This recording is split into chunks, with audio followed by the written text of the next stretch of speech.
how you can easily add a photo to your Canva design. The first thing, simply head over to any of your browser and just search in for canva.com and make sure you are logged into your official account.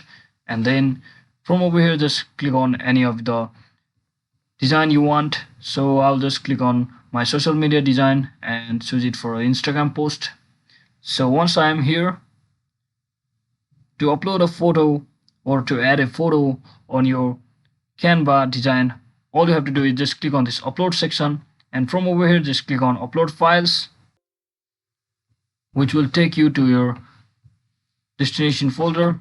And make sure before you insert any of your photo that the photo is compatible. For this example, I will show you as this photo is not compatible with the Canva option. So what I can do is I will have to choose another photo. So let me just choose any other photo.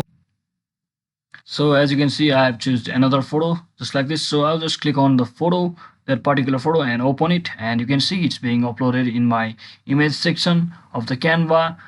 And once it gets fully completed, I'll just have to simply click on it to bring it over here, and now I can readjust it for my design just like this. So hope this video was helpful, guys. If it was, don't forget to like and subscribe to the channel. See you on the next one.